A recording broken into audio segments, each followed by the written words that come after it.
The librarian found them right away. She pulled out two thick folders, both labeled Daniel.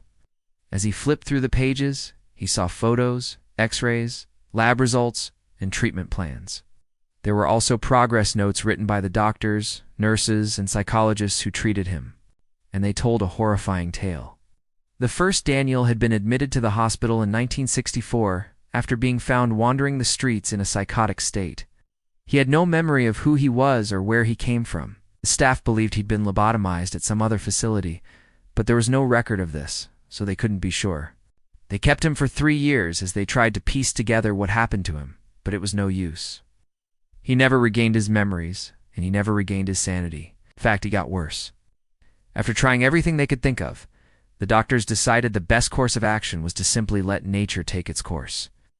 They discharged him in 1967, but only because his father came to pick him up. If they could have kept him longer, they would have. The second Daniel was different. He was brought in after a car accident in 1968. He was only 14, and already a suspected sociopath. When they brought him into the psych ward, he had to be restrained. He bit and scratched the nurses and tried to gouge out his own eyes. They sedated him immediately and he never woke up. At least that's what the file said. Daniel didn't believe any of it. He was sure the hospital had gotten their wires crossed. He was sure if he dug a little deeper, he'd find proof of that. So he requested a private meeting with the current director.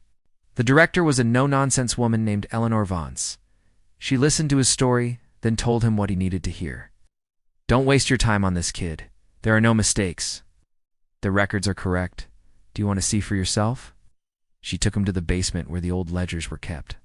He spent hours poring over the entries, cross-referencing the documents. Finally, he found what he was looking for. The lobotomy records. They were hidden away in a locked filing cabinet. Apparently, the lobotomy procedure was considered unethical at some point during the 1950s. So hospitals were forced to keep these kinds of records under wraps.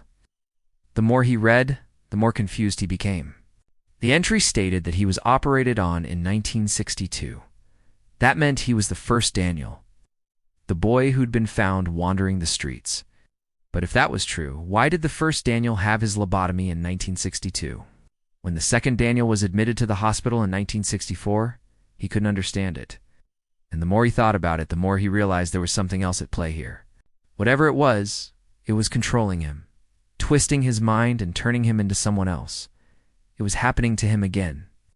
He felt himself slipping away, becoming the first Daniel, the boy who'd been lobotomized against his will. I'll bet this time it was worse.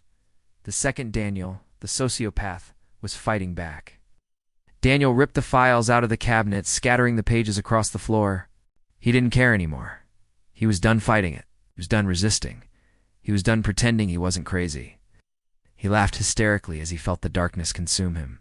He felt the walls of the building closing in around him, squeezing the life out of him. Then everything went black.